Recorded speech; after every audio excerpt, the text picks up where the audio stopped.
یہ جو تیر کے نشان میں نے بنایا ہے دماغ سے دل کی طرف اور دل سے جگر کی طرف اور پھر جگر سے دماغ کی طرف، تو یہ خون کی گردش بتاتی ہے کہ خون اس طرح جسم میں چلتی پھرتی ہے، دماغ سے دل کی طرف آتی ہیں اور دل سے جگر کی طرف اور جگر سے دماغ کی طرف، بالکل گھڑی کی سوئیوں کی طرح یہ اس طرح گردش کرتی ہیں۔ تو چاہیے کہ خون اپنا مقام 6 گھنٹے میں تبدیل کرے، تو پھر جسم بالکل ٹھیک ٹھاک رہتی ہے، کوئی بیماری اور علامت ظاہر نہیں ہوتی۔ لیکن اگر خون ایک مقام پر رک جائے اور اپنا جگہ تبدیل نہ کرے تو پھر اس عضو سے تعلق رکھنے والے علامات، تکالیف اور امراض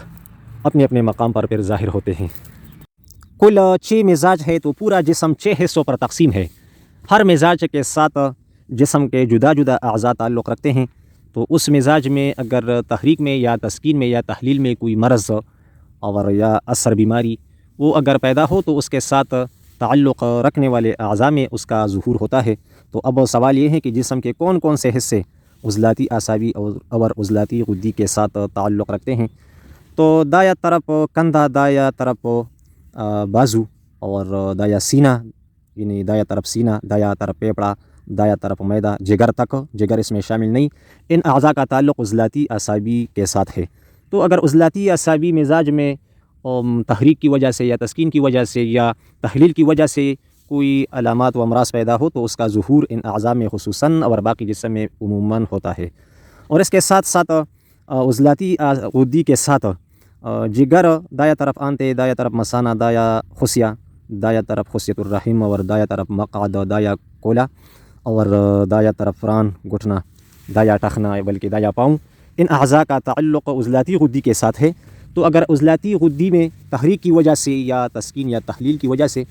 کوئی علامت یا تکلیف اگر پیدا ہو تو اس کا اظہار ان اعضاء میں خصوصاً ہوتا ہے اور باقی جسم میں عموماً ہوتا ہے۔ تو اس کے بہت سارے فوائد ہیں، اگر آپ پورے جسم کے حصے پہچان سکیں کہ اس کا تعلق فلاں فلاں مزاج کے ساتھ ہے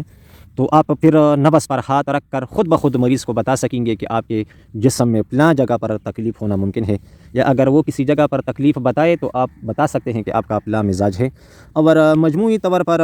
جسم میں سر سے لے کر گردن، بلکہ گردن اور سر پورا،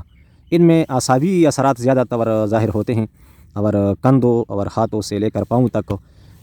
جسم کے اس حصے پر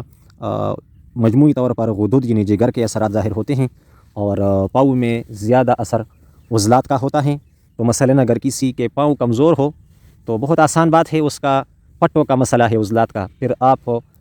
اگر ماہر ہے تو پھر آپ معلوم کر سکیں گے کہ یہ تسکین کی وجہ سے ہے یا تحلیل کی وجہ سے ہیں۔ عموماً اس طرح ہوتا ہے، تحریک میں بہت کم پاؤں میں مسائل ہوتے ہیں۔